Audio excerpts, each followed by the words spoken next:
MLA గారు ఇక్కడ నుంచి వెళ్ళిపోయినప్పటి నుండి కూడా పార్టీ కష్టకాలంలో ఉన్నప్పుడు ఎమ్మెల్యేను మరి చేసినటువంటి పార్టీ బీఆర్ఎస్ పార్టీని వదిలిపెట్టి కార్యకర్తల కష్టాన్ని మరి ఒక పక్కకు తొక్కేసి వెళ్ళినటువంటి ఎమ్మెల్యే సంజయ్ వేనప్పటి నుంచి కూడా జైత్యాల జిల్లా పరిషత్ తొలి చైర్మన్ గా కేసీఆర్ గారి ఆదేశాలతోటి నియోజకవర్గ బాధ్యతలు కూడా పూర్తి స్థాయిలో కార్యకర్తలకు ఎల్లవేళలా అండగా ఉంటూ కాపాడుకున్నటువంటి ఒక కేసీఆర్ గారి నాయకత్వంలో ఒక క్రమశిక్షణ గల కార్యకర్తగా ఈరోజు జైత్యాలకు కేసీఆర్ గారు రావడం అంటే చాలా శుభదినం, సంతోషంగా ఉంది.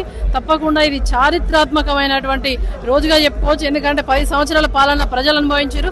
ఈ 2.5 సంవత్సరాలలో ప్రజలు అందరూ కూడా అతి తక్కువ కాలం చీకొడుతున్నటువంటి ముఖ్యమంత్రి ఇలా రేవంత్ రెడ్డి ఒక హీనుడుగా మరి నిలిచిపోయే విధంగా ఇలా ఉన్నాడు. కాబట్టి ప్రజలందరూ కూడా కేసీఆర్ రావాలి అనే ఒక పండుగ వాతావరణం ఉంది. రేవంత్ రెడ్డి పోవాలి అని చెప్పేసి అంతా వాళ్ళు విసిగిపోయినారు. ఇలా అతి తక్కువ కాలంలో ప్రజలు విసిగించుకుంటున్నట్టే అది రేవంత్ రెడ్డి పాలన.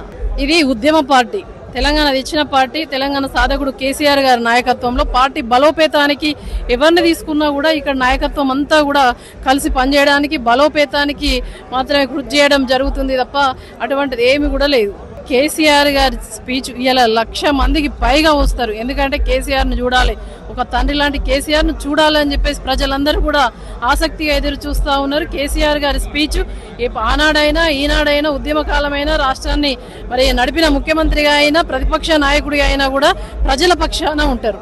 తప్పకుండా జీవన్ రెడ్డి గారు అంటే మంచి నాయకుడు, నీతికి నిబద్ధతకు నిజాయితీగా ఉన్నటువంటి నాయకుడు, మరి సబ్జెక్టుపై కూడా పూర్తి అవగాహన ఉన్నటువంటి నాయకుడు జీవన్ రెడ్డి గారు. కాబట్టి వారు వస్తే పార్టీ 100% ఇంకా బలోపేతమైతే ఉమ్మడి కరీంనగర్ మొత్తం కూడా వారి ప్రభావం ఉంటుంది. కాబట్టి వారు వస్తే తప్పకుండా ఇంకా పార్టీ బలమవుతుందని భావిస్తూ ఉన్నాం.